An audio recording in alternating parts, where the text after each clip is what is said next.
Welcome to Old Gold New Blood, episode 18, and today we're talking about SEO for WordPress.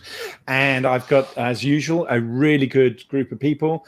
I think we've decided that I'm the old guard on this one because everybody is younger than me. But I'm going to introduce those people now. So, Joe, why don't you come in first? Joe, who are you and where do you come from?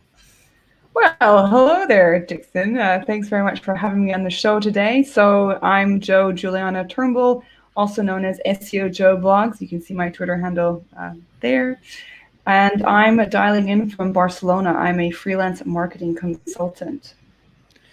Hey, we let you out the country. You're not allowed back now. That's it. Sorry about that. Mindy, hello. How are you? Who are you, and where do you come from? Hello, good. How are you? So yes, I was one of the ones that wasn't sure if I was an old guard or young blood. I'm going to be in the middle. You've been in the SEO industry for since 15 years, something like that. Yes. There we go. So I actually got started close to 15 years. So I got started in 2007, and so I have done lots of roles within SEO, so more of like the content marketing side to the technical SEO side. And currently I run a company, small digital marketing agency called Mindshift in Arizona, but I'm also a professor. And so it is summertime. And so I'm sitting in my office, but it is very quiet because there are no students. And so I teach a lot of marketing classes, including digital marketing. So I am training young blood. Excellent. So we actually have a professional marketer here instead of just, all of us that are pretending to be marketers here. So that's great. That's fantastic. I did my marketing at uni and at Kingston College after CIM. There you go. There you go.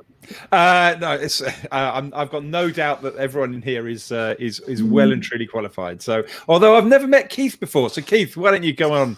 Who are you? Yeah, where do you come hi. from? Thanks, Dixon. I'm Keith Devon. I am a WordPress developer. I'm one half of a WordPress development team called Highrise Digital based in the UK. And I found WordPress, I think around 2009. So I think that makes me old guard in WordPress terms, but maybe not SEO terms. So I'm happy to be young guard today in terms of SEO. It's great that we can actually get a developer that's prepared to come on a webinar. That's the good news for the day, because that doesn't happen very often. So thanks very much for coming on. Really appreciate it. Pleasure. And then somebody who has been an old friend at conferences in the days that we were allowed to go to conferences. Jono, tell us about you. Who are you, and where do you come from? No, I miss conferences, right? It's been a while since we've had a chance to catch up. I'm Jono. I'm hailing from the UK, and I work for a little company called Yoast, which hopefully many of our viewers and listeners might be familiar with, given the context of WordPress. I have a fake job where I just do SEO stuff. So I spend a lot of time looking at research and development, product roadmap stuff within Yoast, and interacting with the SEO community so that we're on top of knowing what we're building and why and where we're going. But I'm secretly underneath all of that. I've been a technical SEO person for a long, long time, but I've always been a WordPress nerd and a bit of a developer. And I really, really like the kind of getting under the hood, doing hardcore backend development, messing with databases, as well as kind of trendy things like CSS and JavaScript. So yeah, all of the different parts of this are really exciting for me. That's brilliant. And if you're watching live on YouTube or Facebook, guys, then feel free to jump in with questions or say hi. Thank you. Say hi there, GJ. Nice to see you again. And it just leaves me to bring in my my producer, David. David, what have I missed out this time round that I was supposed to tell everybody about? Nothing significant. We're broadcasting live on YouTube, Facebook, and Twitter on the Majestic channels. And of course, you're possibly listening to this on the replay on Apple Podcasts or Spotify. If that's the case, then make sure you sign up at majestic.com/webinars to watch a future episode live. That's brilliant. And obviously, thanks to Majestic for letting me put this on every month and letting me carry on the baton after my long-term Majestic days, which I'm still remember with a lot of fondness. I haven't been back to Birmingham. I did manage to get back to Birmingham once this year, so hopefully I'll get to see him again now that the lockdown's coming to a close, hopefully. So right, SEO for WordPress, let's get going. Before we jump into some questions, I wanted to ask each of you for one tip about WordPress or SEO for WordPress. And so if anybody that hasn't got time to watch the whole show, then they at least have something to take away. So I'm going to jump in and go with Jono first, I think, because I know he'll always have something on hand. What would you go for, Jono? I would install a reputable SEO plugin of your choice. Various options exist, but I would maybe consider picking one which has a team of over 150 people who work closely with Google and Facebook and other platforms, etc. No, but seriously, is that the one I use? The Yoast plugin, is that the one, John? It is. That's definitely the one I would recommend, though I'm obviously biased. But in all seriousness, I would let a good SEO plugin take care of all the technical heavy lifting for you. WordPress is so powerful and flexible that you want to let them do all that hard work so that you can focus on content, marketing, brand, product market fit, all those good things. You shouldn't be in the weeds. Brilliant. Okay. Keith, what do you want to go for? Do you want to flip the coin? Yeah, I'm gonna go for find a good web host. I think we're going to come back to web hosting at some point, but if there's one tip and one major improvement you could make to a WordPress website if you're on cheap hosting is to upgrade your host, because it's still not that expensive to find something really decent. And it, like a good SEO plugin, it'll take a lot of the technical stuff away from you, so you don't need to worry about it. Okay, good tip. Mindy, where are you going to go for? Yeah, well, those are both really good, but I'll go with just plugins in general. WordPress, as already been said, it's very powerful. It's actually the CMS that I recommend if anyone's going to come and ask me, because it has so many great features. We know it's search friendly, all of those things, but there are a lot of plugins, and I know we'll end up talking about that, but if you choose some really good plugins, Yoast included, but some other ones too, it can help you really tackle the technical side of SEO and some of the other things that are really going to help you with schema and all the extra. I always refer to those as the icing on the cupcake. And so my one tip is choose some great plugins. Don't go hog wild, but we'll talk about that, I'm sure. Okay. Joe? Hello. Yes, my one tip would be actually to keep your WordPress site up to date to the latest version. Yeah. Very simple tip, but it does prevent things like getting hacked, which also ties in with what Keith was saying about making sure that you've got a good hosting. And with that whole updating your WordPress's latest version, do not be afraid to ask for help about it. So there's a lot of friendly people in our community. If you're not sure what to do, obviously when people moving over to Gutenberg, which we'll talk about later, people were a bit unsure because in our industry, it depends and things change a lot. Okay, I'm going to ask a follow-up question to everyone about that one then, because they're keeping the WordPress up to date. How safe is that to press that on automatic so that it just does it straight away? I mean, is there a risk associated with that, Keith? Yes, there's a risk. It's, in my experience, it's pretty safe. And actually, if you're taking a risk by not doing it, so you've got to kind of balance those two risks up. We've started doing that on most of our client websites. We do a lot of checks to go alongside it to make sure if things do fall over, we find out about it quickly. But I would generally say, especially if you're maybe a blogger and it's not maybe absolutely mission critical like an e-commerce site, stick automatic updates on, take it off your plate, and then hopefully your host will set up some kind of notification so that if things fall over, you find out pretty quickly. That'll be my advice. Yeah. Okay. People agree with that. So, would it be great to have a plugin that only updates two versions back rather than the most up-to-date plugin automatically? So you then have you don't take the risk somebody launches a bad plugin. What about updating plugins automatically? Is that more risky, or is that just as safe? Do you think? Jono, I'll go for that because I know you guys do updates all the time. Yeah, so we aim for a fortnightly update just because we've got lots of small bit shipping and we want to keep on top of that. I guess if you had infinite resource and the patience and motivation, you should absolutely hand check every single plugin that you're updating and evaluate every single line of code for whatever security business. But obviously Google don't. And the reality is nobody ever logs into their website, nobody ever updates anything, and everyone gets hacked all the time. So somewhere there is a sensible middle ground of trade off that inability to evaluate every single line, have a set of reputable plugins that you trust to auto-update, which you know aren't going to break your site. And in fact, there was a recent update to WordPress that reduced the likelihood of it catastrophically breaking. And just check it more regularly. Ideally, yes, update everything as much as you can, but some plugins are maybe going to be less reliable and trustworthy than others. Make a sensible decision based on your resourcing.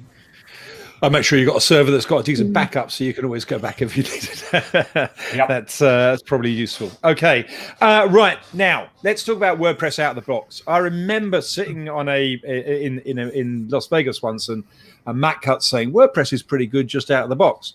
So this was quite some time back, I will admit, because I'm very old guard. So what's wrong with WordPress from an SEO perspective? Straight out of the box. Anyone want to jump in with that one first? I can jump in. Yeah. Again, I do recommend WordPress. So this is something that comes up often, especially if it's like a brand new business, brand new website. And so, a lot of people that I know might even start with like a WordPress theme. And so just going right out the box, even just with that's not going to work. I mean, you have to see, and I know we'll probably talk about it, but are there things that have to be updated? Are there things that have to be customized to make it run faster, which plugins can help you with that? And on that same line, really doing WordPress out of the box, you're going to miss certain SEO elements. And I'm not just saying this, but I do use Yoast. And so, an SEO plugin is something that's a must. And so just saying out of the box and not using something like that, you're going to miss out on important on-page optimization, things that are pretty elementary to SEO, but if you're just using it and you're not doing that, you're going to miss out quite a bit. Okay. Joe, anything specific? Well, I was going back actually and thinking about when the first time I built my website, and I think it was actually back in 2008. So fresh out of the box, yes, it was okay, but there was a lot of limitations, some of what Mindy was talking about. So I would say you need to really assess what do you need the website for, what are the things that you're asking the CMS to do, and then choose that based on that. So, for example, now you can have the headless WordPress CMS, which is a lot lighter and obviously helps your site to have a higher performance speed and not be as much drag as maybe some of the other ones. So I would say you need to see what you need before you actually install that theme, but also bear in mind that obviously your specifics would not actually be customized into a theme, because that's why it is a theme. It's a bit more generic. And Keith, does when it comes out of the box, I think it still puts URL structures with question marks in there instead of and page numbers and IDs instead of sort of URL names and things like that, or is that pretty much all fixed now?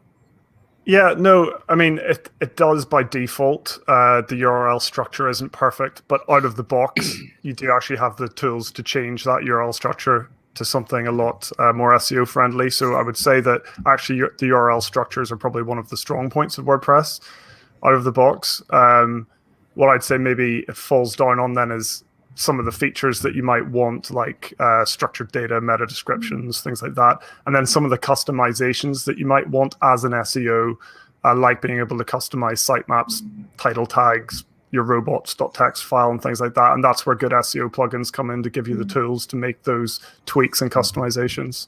But out of the box, I think WordPress is still a very clean and semantic platform. So it definitely has its advantages. Okay. Anything you want to add on that, Jono? Yeah, just that you're not meant to use it as it is out of the box. The whole ethos is that the plugin ecosystem and the theme ecosystem allows you to go shopping and researching to find the bits of Lego that solve your problem. That's the whole ideology behind WordPress. Like, the vanilla experience isn't really what you're meant to be using. That's often perceived as a bit of a bug. So recently we finally got XML sitemaps in core as an SEO feature, which is great. But their omission wasn't a bug, it wasn't a fault, it wasn't something that should have been expected to be in core. Sites who need SEO can go and get SEO really, really easily. Not everybody necessarily wants or needs it, so it's not included in the core. So this idea that it's pluggable and you need to go and find the bits you need is how it's meant to work. So yeah, the idea that you should be using it as is a little bit scary, because it doesn't do a lot. It's not meant to. Okay, I think your Yeti has gone off again, by the way, Jono. So just that's his microphone, by the way, for anybody that doesn't know what that is. Okay, right. So most people seem to use SEO, use plugins. You've all talked about plugins. Even Keith, who I suspect probably doesn't use as many plugins as anyone else because he writes his own code all the time. But you know, we've been told as SEOs that speed is vital. And really important, and plugins slow the site down. In fact, maybe WordPress as a software system slows down, or does it? So, does anyone want to come in on that? I mean, I guess there's some plugins that absolutely speed things up. Things like WP Optimize and some of those tools will speed a site up because they start crunching files. But what's your opinion on plugins, and how many do you want, Jono? As many as you need. Like, so because the vanilla experience is so feature thin, of course, every plugin you add has to parse code, make database queries, run processes that take milliseconds, that use electricity, which are limited by the speed of light. Every one of those you add is going to add some degree of overhead, and that's fine. Like, as long as they're well coded, as long as they're well built, that is the trade-off you make. If you had a static HTML page with nothing but a picture of a cat on it, you can load it instantly. But if you've got a CMS that has interaction, that has pages, that has logic, of course that takes longer. So it's all about trade-off, and some plugins are better than others. Some are notoriously bad for performance and you should avoid those, but there isn't any kind of magic rule that says have no more than 12. It's about trading off features versus performance. I love that we're relating this to the speed of light. We've got speed of light into the thing. Keith, what's your opinion on plugins? How, do they slow things down? How do you test? Yeah, I think like Jono says, there's going to be a performance impact. It's hopefully going to be very, very marginal, and sometimes beneficial actually. But the thing with plugins, it's really all about quality and not quantity. You could run a site with 100 WordPress plugins and it can be lightning fast. You can run a site with 5 plugins and it be dog slow. So it just depends on the plugins that you're choosing and the quality of them. How to choose them is tricky. There's a few things to look for. The age of a plugin, like ones that have been around for a long time, they're established. Usually that means there's something, there's a good team behind it and there's lots of development gone into it. The number of installs, how many people are using it, is a fairly good indicator of quality. The support, the reviews, the general industry reputation. It's pretty hard to test the actual performance of plugins unless you really, really know what you're doing. So those are the things that you can look at without digging in too deep from a technical point of view. But I would say that plugins themselves aren't a problem. Like Jono says, there are good and bad plugins. So. Yeah, and GJ says why not set up a must-have list of plugins? And I suspect Yoast has got one somewhere on there. And I bet there's plenty of must-have plugin lists out there already. So it's good. If anyone wants to jump in with more about that, then feel free. Otherwise, I was going to move on and talk a little bit about themes, because for me, getting the right theme is critical to feel of a website. But again, I've found that one person that says this is a great theme for SEO friendly theme, and I've found themes that are just, for my mind, have been terrible for SEO, and vice versa. People say this one's bad and it seems to work fine. But are themes generally important for SEO, or does that not have an impact? Mindy, you're nodding my head. And the reason is because this is something that I deal with a lot, where I'll have a client, come to us and they have a WordPress site. It might have been, something that they just had implemented a theme. And unfortunately, I like to be involved in the process of choosing the theme. And I'll talk about that in a second. But when you already look at one and you're not seeing if it's going to be SEO friendly, then we end up with things like code bloat. So we got a lot of unnecessary JavaScript, unnecessary CSS files. Things aren't externalized. The sites, the pages are loading slowly. So it just makes a lot more work after the fact. And so preferably, as we know, speed is part of the ranking algorithm. Plus, we have now core web vitals. We've got page experience update, which includes that. So it's really important. And so to me, the theme is huge because it's the foundation. And so for SEO, and now I'm on my soapbox, and I promise I'll keep it short, but SEO, we have our on page, and those are things that are easy enough. Titles, we're going to update our body copy. We're going to do all those great things. We're going to get links to our website. But we got a site that, technically speaking, isn't that great and is running slow. And again, that code bloat, it's a problem. So when I'm looking at themes, what I generally like to do is, take the demo page, run it through some tools, get some feedback. What is the speed on this page? What are we looking at for mobile friendliness? And not just rely on what it says in the description for the theme, because it will tell you that it's responsive, it's mobile friendly, it's fast. Well, why don't you check it on your own? And so to me, it's a huge thing. So off my soapbox. I think it's very fair. Joe, any favorite themes? Anything that you particularly like? Recommend? Feel free. I don't mind selling somebody else's themes here. Well, I think what Mindy said summed it up perfectly. But I've been working with Kaizen actually these past few months, and we just did a site relaunch. Obviously, getting ready for core web vitals, and we're using a headless CMS and actually using Gatsby. So that's actually done quite well, but obviously not using completely the theme by itself. We're just using the headless CMS to sort of hold the contents of the images and obviously the text. So yeah, that's actually been very good from our side. Jono, any faves? No, I tend to build my own themes from scratch because I'm a bit of a perfectionist. Because of that trade-off, right? If you get a really simple theme, it can be fast and performant, but every bit of flexibility and configuration tool you add tends to be a trade-off on performance. I would say two interesting things there. One is we're working with the WordPress core team at the moment to work out how we integrate performance measurement processes into the theme review process. So there should be some kind of formal scoring process, which would be really cool. And the other is on headless stuff, brief plug. Yoast has an API for headless SEO output. So if you do want to do WordPress headlessly, which can be a performance win massively. A lot of people mess up the SEO because it's quite hard to maintain the logic of all the SEO considerations. We do that automatically. It's pretty cool. So Doc Sheldon, hi Doc, good to see you here. Doc Sheldon's come in and said, is anyone going to mention the need for a child theme? And I think maybe it's worth going over to Keith then and saying, look, can you explain the difference between themes and child themes a little bit, and why and if they're important? Yeah, absolutely. So a child theme is basically a theme that you can install or build yourself that inherits its parents' behaviors and styles, and then you can customize that in a child theme.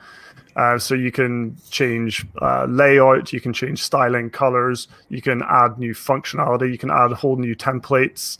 The benefit being, and I don't know if this is what Doc's getting at, but the benefit being that you can update that child theme independently of the parent theme. So if, for example, I installed a theme that I really liked the look of, hacked it a little bit just to get it just right, then what happens whenever that theme is updated in a week's time, in a month's time, with some critical security update or feature update? If I update that theme, I lose all my changes or everything breaks. So if you keep your customizations separate in a child theme, it means you can continue to update the parent theme. So I think that's what Doc's getting out there. Ah, that's like a little light bulb moment gone off in my head there. I couldn't understand why people were changing stuff and then you couldn't change a thing. All right, okay. There are some things I never got to learn about in SEO, so thank you. Thanks, Doc, for the question. Thanks, Keith, for the answer. Okay, we've got a question from Press 8 Telecom. Could you talk about good plugins that help site speed?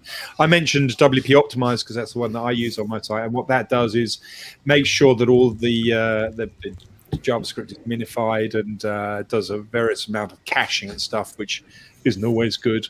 One of the problems is it does sometimes minify my files, and then I can't check that the files are live because I can't see them very easily. But still, it does seem to definitely speed up the site. I don't know if anyone has got any other site speed ones. Jono, what do you want to suggest? I'm going to cheat a little bit and give you 4 answers. One is good hosting, because that will underpin all the other stuff that happens. If you're spending less than $10 a month on your hosting, or the hosting company has a logo of an animal, you have a problem. Then you want a really good caching plugin. I would look at either WP Rocket or W3TC, or some of the really good hosts have their own, like SiteGround and ServeBolt have their own integrated caching plugin. New contender, really interesting, Nitro Pack, bit of a different pricing model, but some really interesting early results. If all of that is scary, look at Cloudflare, which automatically makes everything faster and have a really clever WordPress plugin. And if all of that is scary, use AMP. AMP's very scary, and that's the last thing I'd go for, to be honest, out of those. Any others on there, Joe? I was just going to back up what Jono said, because when I was working at Thornton's, yes, we then used Cloudflare, and it significantly helped our site. Helped obviously, but you have to, of course, upload the images as small as you can, not just those massive file sizes. So that really helped us a lot for the minimizing of the load time, and sped it up considerably. Yeah, I got my plugin right. I use WP Rocket, actually. I'm sorry. I was sorry to WP Optimize, which I'm sure is a plugin. Mindy, any others?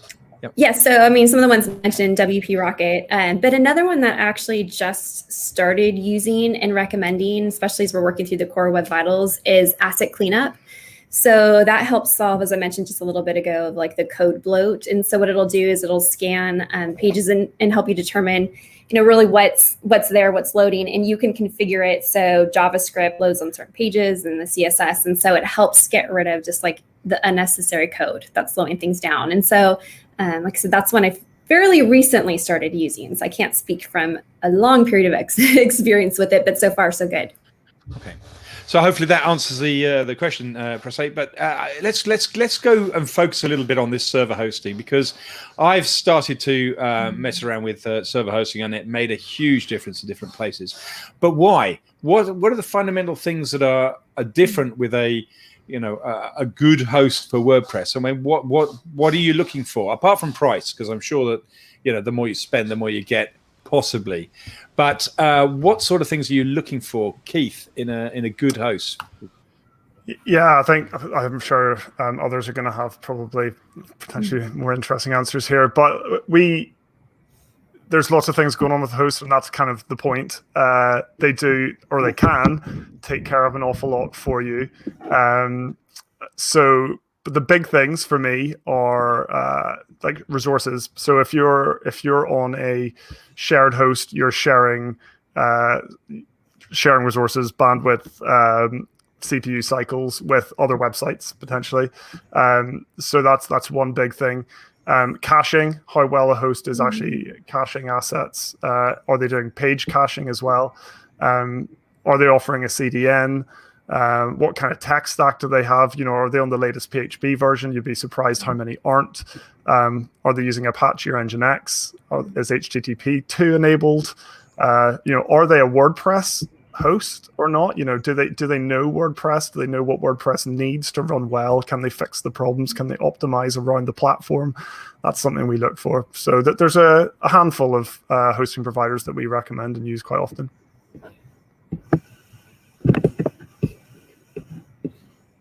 I'll just unmute myself, because that's probably the professional way of doing things. So on that idea of multiple websites on the same host, or the same IP address, or same server, same machine. Obviously, if you've got a site on the same machine as yours with 300,000 pages of WordPress on there, it's probably going to impact your own site in a number of ways. Just for that, Majestic's got a really cool tool, which I think is still free. And David, maybe you can figure out how to put that link onto the screen somehow, which is their neighborhood checkered, which will look at all of the websites that are, it'll basically tell you all of the websites that are on any particular IP address, and you just put in your own website, and it will show you the same IP address, and it'll show any links to any other websites on the same IP address. So you can very quickly see not just how many websites are there, but how important they are. So if they're a big website with millions of links to them, the chances are they're really draining on your own resources at some point because they're hogging all the resources of the server. So do have a check with the neighborhood checker as well if you want to. Okay, cool. Jono, anything you want to add, or anyone else want to add on servers and things? I've got a preference for cPanel. Does that mean that my WordPress is I mean, you said you're the old guard, right? That's it. So Yeah. you said at the beginning you shouldn't be spending time down in the weeds tinkering with cPanel. My word, pay an extra $20, $30 a month and have a grown-up professional manage all that for you. The number of hacked sites because they've left an internal mail server running and I don't know what a kernel is. No, don't do any of that. I think the really important thing to remember is that hosting is a combination of software and hardware and network connections, like computers with graphics cards and CPUs. And you don't want to be managing that part of your business on your website. You want to be doing the marketing and the content, the important stuff. So yeah, you want a set of grown-ups who have expertise and, I don't know, maybe physical barriers to entry and guard patrols and dogs and spotlights and processes so they know what happens if the building catches fire. All of those things you want to pay good money for so that you're not faffing around in cPanel. Yeah, but I can still use cPanel in the back end, right? You really shouldn't. You really shouldn't. You want a proper hosting setup where you don't have to be doing that. Oh, right then. Okay, fair enough then. Okay. Anyway, I still like cPanel. Just on the security thing, people still get like hack sites. So I had shared hosting, and obviously it meant that, and because it was definitely a few years ago, but I didn't have a lot of money, so I chose a cheaper option. And of course, with cheaper options, things happen. So someone hacked into someone else's site, and obviously our site was on that same server hosting, and then obviously my site and my other site got hacked at the same time. So I definitely recommend not doing that, and of course investing in good hosting, because it took me months to fix that. Okay, brilliant. Okay, let's move on because we haven't got too much more time. But I wanted to. This is the one I really am interested in people's opinions on category pages, because I've heard SEOs say, "Oh, don't index your category pages." I've seen other people say, "Well, just let it do its thing and stuff." And I kind of feel that category pages are really damned important. So I'm very interested in whether category pages make good cornerstone content. I use the word cornerstone content because a very popular app that we may have given too much credibility to this session uses that phrase. But cornerstone content being one that is, where your SEO traffic is likely to end up, and where you're using that as your main driver for SEO traffic. So category pages, Jono, do they make good cornerstone content? Yeah, they absolutely can. So there's two else. This one is a page is just a page. The fact that it's technically a category page in the WordPress backend isn't really something we should get hung up on. It's not functionally different to a tag page or any other kind of index. I think the interesting part of the question is different types of searches have different types of intents, and category pages and the types of content you might find on those might answer better to a different type of query, say a plural, or somebody who looks like they're trying to research multiple options to make a decision. So if you can tailor and optimize your content on those kinds of pages to answer to those questions, and then have your individual posts and pages target more specific queries, you can have a really strong setup. It's something we do on Yoast.com. Some of our best pages are the category indexes for things like technical SEO and topics, where people use them as an entry point to start learning. A page is a page. Okay, any other thoughts on category pages? I can speak to that. So that is something I am in the camp that is pro category page. And so part of that is just the overall site structure. And I agree with what Jono just said, page is a page, but with category pages, I mean, you can build out what is my website about, and your categories, even within the blog, those should align with the themes of your website. So very much I believe in adding content to that page.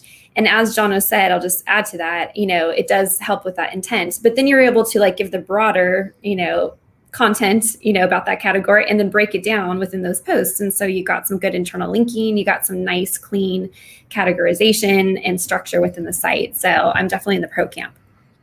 So my preference here is that I want a plugin, because I can't program it myself, Keith, that allows me to, and I know you can do it with themes, and some themes will let you do it, to let me have a decent static content at the top of my category page. And I can use that to create some stability in the rankings. Because the problem with the category pages is that as you change your topics and your content, and if you start using it as a blog, then the category content changes on that page. And out of the box, certainly, you can't mess around with the category page very much, and most of the themes don't let you do it. And even when they do, they just tend to put the description in there, which is just a text field, and it's not really rich content. So I don't know if you have any particular themes that let you do that out of the box, or a plugin that lets you do that, but that's what I think I would want to do if I was spending more time on my WordPress blog. But since it's on cPanel anyway, then obviously it's not any good. Yeah, I mean, there's lots of options. Well, okay. So we tend to build custom WordPress websites. So if you wanted that, we would just build that for you. We've had a similar, I don't know if it works for category pages. I'll have to check. It probably does. But we have a plugin that we developed that isn't out in the wild, but it probably could be, for post type archive pages. So we're talking about kind of archive pages here. So a collection of posts from an author or a particular tag or a category or a date. And you want to control some content on that archive page. And yeah, out of the box, I don't think you can really do that. But we have developed a way to. So I don't know of any themes, because we tend to build custom themes. So someone else might be able to answer that, but it can be done. But for us, we would build that. I did have it actually, because I've known Yoast. I know Yoast as opposed to Yoast when Yoast was Yoast with a J, and he actually helped me build my very first WordPress theme. He's gone on a bit now, and he's a bit bigger, but I don't suppose he talked to me very much about it. But he helped me design my first WordPress thing, and he sent me off to 99 Designs. Basically, that was his lesson for me. And I was able to get that static in there, and then I broke the theme at some point, and I've never had it back again. But I quite like that, I think. Okay, we've had a couple of questions come in. I saw over the wires. Load balancing. Does load balancing? Well, let's ask it this way. Does load balancing cause some issues with multiple IP addresses or anything like that? I mean, how do you think load balancing affects SEO? Positively, negatively, or obviously it's going to improve the speed. Generally, that's what it's supposed to do. But can it confuse a search engine? No answers. I'll say no then. Not unless you do it badly and wrong. Like, so most of the like the thing I said in the answer to the YouTube question was don't try and roll that yourself. That's something you should do in Cloudflare or a CDN, because you want your load balancing to happen as close to the user as possible for performance reasons. In which case, all of those solutions have sticky sessions, persistent IPs, and they handle it all for you. It shouldn't be a problem at all. It should happen invisibly in the background. Don't do it in cPanel. Do not try and set up load balancing in cPanel. Oh, right. Not again, then. Not again. It works perfectly well. Anyway, I wouldn't use cPanel for that either. I just use Cloudflare. What I would say is that Cloudflare does have a tendency to block absolutely everything, and I don't really want everything blocked with my Cloudflare. I would like things to be able to see my content, because more and more those bots that are coming in and looking at my content are sometimes repurposing that content and producing it as actual content somewhere else on the web. So I have that thing going on in my head with the Cloudflares of this world. But yeah, so load balancing good. Then that's the general thing there. Okay. And did I miss another question there, David? I think I missed something else that was important. Oh yeah, Doc was pointing out the obvious error that happens a lot, actually, and I've been guilty of it. When you categorize a post and you give it multiple categories, It's got a duplicate content issue there. I don't know if Yoast fixes that for you. What do you do there, Yoast? Magically. There's a primary category concept and it sorts the canonicals, but it doesn't solve the problem of there's a site structure issue that you shouldn't be categorizing things as multiple things. Categories are vertical, tags are horizontal, they tag everything as everything, they put everything in every category. You really need to think about where does this live and what type of things are it, and really manage that. So why doesn't WordPress get that right out of the blog, out of the box then? Why doesn't it let you put in something in multiple categories? It's a good question. It's a very good question. Well, I think it does a generally bad job of handling categories for the same thing that Keith was saying is we just want to put some content at the top of this category archive. WordPress doesn't even consider a category archive to exist as a page. It doesn't behave in the same way. Quite often a home page doesn't have representation in the WP admin area. There are all sorts of types of content that WordPress doesn't really consider to have a home unless you have plugins to handle and change that. So yeah, it's definitely one of the, albeit very few weaknesses I'll accept that WordPress has. Okay, cool.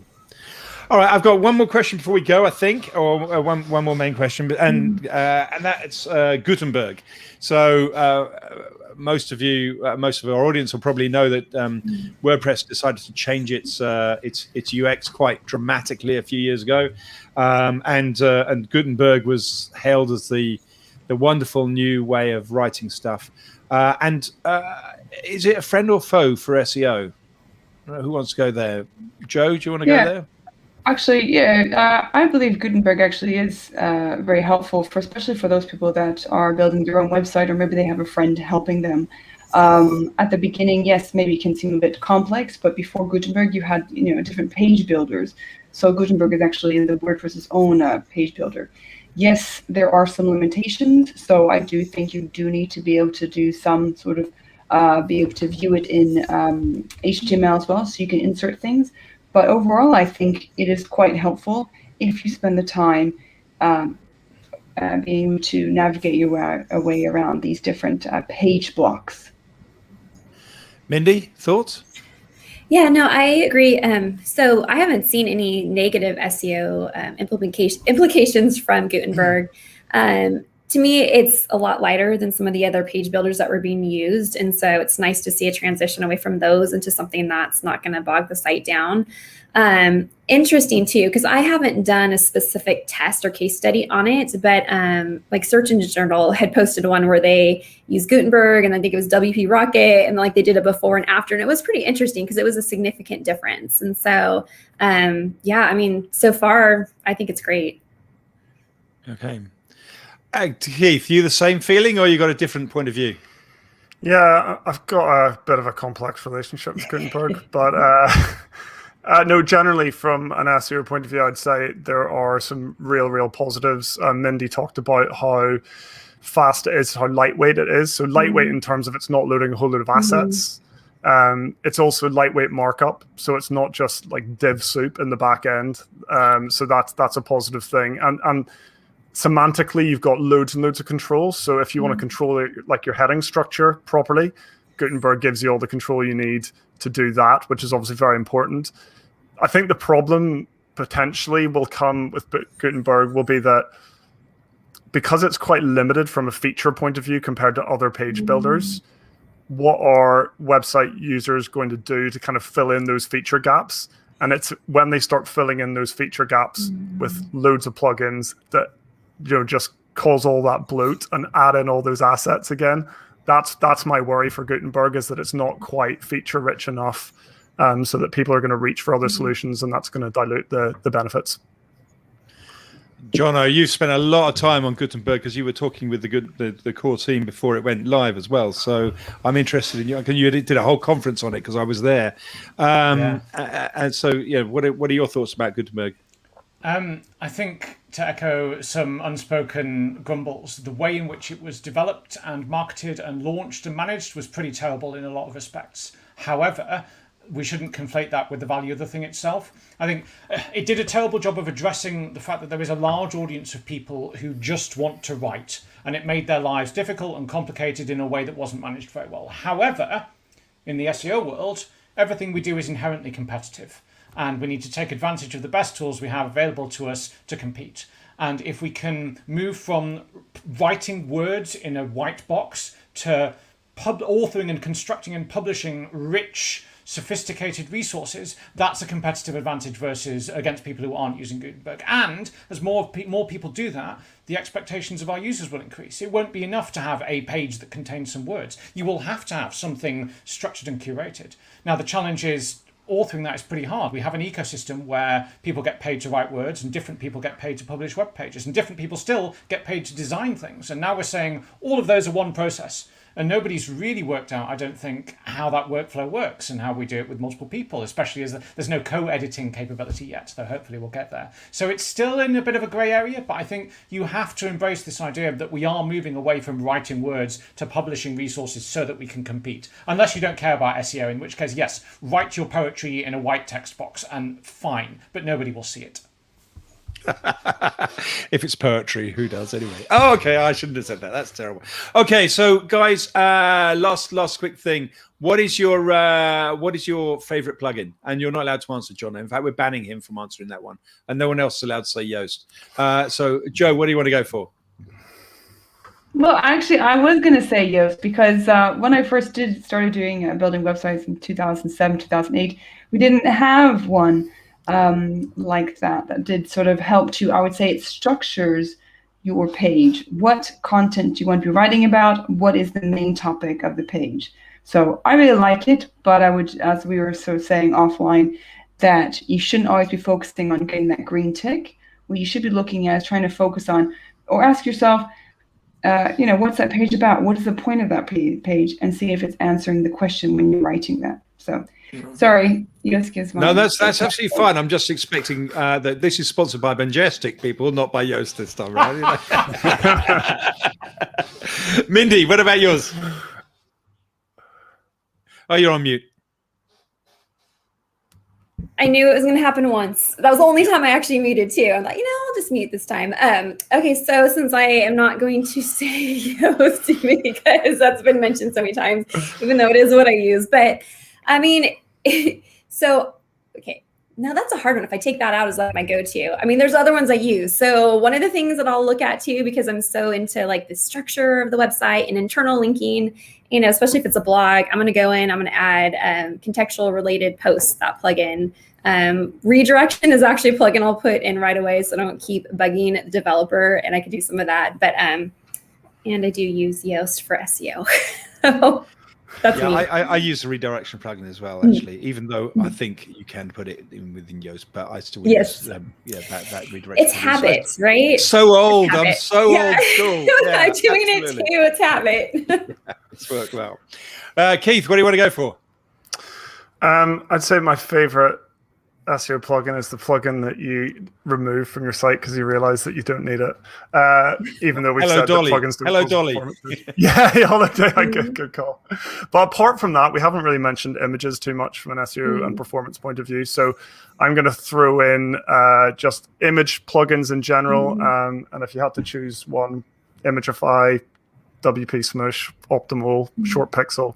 WP Rocket, I think, does it as well. So right, an image plugin. These will all crunch the images down to a sensible size, rather than trying to put a print quality image into a web page. Right? Yeah, and lazy load them and change the format if necessary. There's loads of image optimization techniques. Yeah. Monty made a really good suggestion, by the way, of making sure that you get rid of the plugins that you don't use, which is a good idea. Start with Hello Dolly. That's not very important as a plugin goes. I'm going to go on the end of it and say WordFence. I think WordFence is a great plugin. It's not particularly for SEO, but quite often it's quite often that you suddenly find you've got millions of people trying to hack your website and log into your site, and it's going to stop an awful lot of that. So you get some traffic away from your website that shouldn't have been there anyway. So that's cool. Okay, well, thank you very much for coming along, guys. Just before we say, where do we find you and how does everybody find out more about you? David, maybe you can come in and tell us what's happening next on the next Old Guard New Blood. Sure, absolutely. Well, wonderful episode, loads of interaction, always great to see. Special thanks to GJ Bramer, Doc Sheldon, Monty Cano for all your questions. Thanks for taking part in it. The next episode is going to be how does site performance impact SEO success? So very much interwoven with what was discussed today. That's going to be on Wednesday, the 4th of August, 12 p.m. ET, 5 p.m. BST. We're going to have 3 great guests on that one: John Henshaw, Pam Ungst, and Lucas Zelezny. Of course, we're going to be broadcasting that live on Facebook, YouTube, and Twitter. If you want to sign up to make sure that you can watch that one live, just go to majestic.com/webinars. Excellent. Fantastic. So it just leaves me to say, apart from thank you very much, guys, and thank you very much to the audience as well that watch it live and added some questions and colour. If people want to get hold of you, where would they go, Keith? My website's highrise.digital, but the best place to get in touch with me is on Twitter at Keith Devon. Excellent. Jono? Excellent. I'll unmute, shall I? At Jono Alderson on Twitter or jonoalderson.com, which you will notice is as fast and close to perfect as a WordPress site can possibly be. Excellent. Joe? Hello, you can reach me at SEO Jo Blogs and my name there, Twitter and on my website. And also I'm the organizer of Search London with Tim Sheed and also Turn Digi. So our next Turn Digi event at Turn Digi is going to be on July 22nd, and it's going to be in Spanish. So it'd be great to see you there. We have 4 people dialing in from South America. Okay, I can't speak Spanish, so I'll probably skip that one. But I'll let my Spanish friends know. Mindy, what about you? Pretty easy. You can find me on Twitter at Mindy Weinstein, or I'm on LinkedIn quite a bit too. So you can definitely find me on there as well. So guys, thank you ever so much for coming along today. It's been a real pleasure to have you on. You've sparked some really interesting thoughts and ideas. I'm going to have to dump cPanel, and that's going to hurt me so much. And I don't think Plesk is that much better, Doc. I think that's kind of like two sides of the same coin from these young bloods' point of view. They just don't like either of them.